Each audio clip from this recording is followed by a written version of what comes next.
घर से बीमारियां दूर करने के वास्तु उपाय। जब भी घर में कोई वास्तु दोष होता है तो उस घर में रहने वाले लोगों की सेहत के ऊपर भी उसका नकारात्मक असर जरूर पड़ता है। घर में वास्तु दोष होने की वजह से घर में आए दिन कोई ना कोई बीमार पड़ा ही रहता है और कई बार घर का कोई सदस्य ऐसी बीमारी की चपेट में आ जाता है कि बहुत इलाज करवाने के बाद भी उसका बीमारी से पीछा नहीं छूटता। वास्तुशास्त्र में ऐसे वास्तु दोष वाले घर के लिए बहुत सारे उपाय दिए गए हैं जिन्हें अपनाकर आप घर में आ रही बीमारियों से पीछा छुड़ा सकते हैं। आइए अब बात करते हैं उन उपायों के बारे में जिन्हें करने के बाद आप स्वस्थ जीवन व्यतीत कर सकते हैं। इससे पहले आपसे निवेदन है कि आप हमारे YouTube चैनल वास्तुशास्त्र को सब्सक्राइब कर लें। हमारे इस चैनल में और भी बहुत सारे वीडियो हैं जो आपके घर और जीवन के लिए बहुत महत्वपूर्ण है, उन्हें भी आप जरूर देखें। आइए जानते हैं वास्तु उपाय।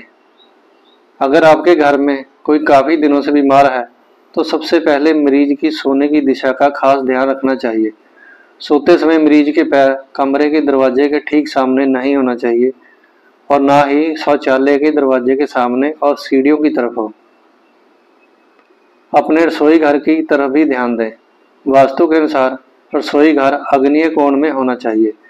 ऐसा ना होने की वजह से परिवार में कमाने वाले सदस्य अक्सर बीमार ही रहते हैं। अगर आपका रसोई घर पहले से ही गलत दिशा में बना हुआ है और आप उसमें कोई बदलाव भी नहीं कर सकते तो आप हमें कमेंट बॉक्स में लिख दीजिए, हम उसके लिए आपको उपाय भी बताएंगे। वास्तु में घर में कूड़ा रखने की जगह और कूड़ेदान का खास महत्व होता है।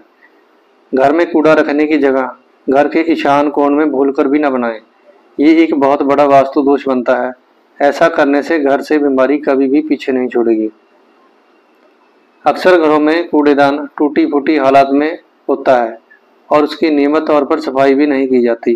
घर में गंदा और टूटा फूटा कूड़ेदान रखने से घर में नकारात्मकता आती है जो बीमारियों का बड़ा कारण बनती है। इसलिए घर के कूड़ेदान को हमेशा साफ सुथरा रखें। बीमार व्यक्ति को लंबे समय के लिए एक ही कमरे में ना रखें। कुछ दिन के बाद उसका कमरा जरूर बदलें। ध्यान रहे बीमार व्यक्ति का कमरा हवादार हो और उसमें सूर्य की रोशनी जरूर आती हो। इससे घर में सकारात्मकता आएगी और बीमार व्यक्ति जल्दी ठीक होगा। घर में कहीं भी भगवान की खंडित प्रतिमाएं और तस्वीरें गलती से भी न रखें। घर के बेडरूम में भी कोई ईश्वर की तस्वीर ना लगाएं और ना ही मंदिर बनाएं। ऐसा करने से बीमारियों को न्योता देना होता है इन्हें घर से तुरंत बाहर निकाल देना चाहिए। घर के अंदर हफ्ते में कम से कम 2 बार नमक के पानी का पोछा लगाएं। ऐसा करने से घर से नकारात्मकता दूर होने लगती है और सकारात्मकता बढ़ने लगती है। घर को बीमारियों से बचाए रखने के लिए ये एक बहुत अच्छा उपाय है। वास्तुशास्त्र में घर के मुख्य द्वार को बहुत महत्व दिया गया है। घर के मुख्य द्वार के आगे किसी भी तरह की गंदगी ना रखें। मुख्य द्वार के सामने गंदगी या किसी भी तरह का कूड़ा कबाड़ पड़ा रहने से घर में बीमारियों का वास होने लगता है।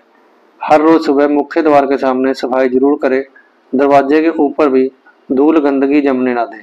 घर के मुख्य द्वार के आगे जितनी सफाई रखेंगे उतनी ही ज़्यादा सकारात्मकता घर में आएगी। दोस्तों, ये थे कुछ वास्तु के महत्वपूर्ण उपाय। इन्हें अपनाने से आपका घर बीमारियों से मुक्त रहेगा और घर में सुख शांति भी बनी रहेगी। धन्यवाद।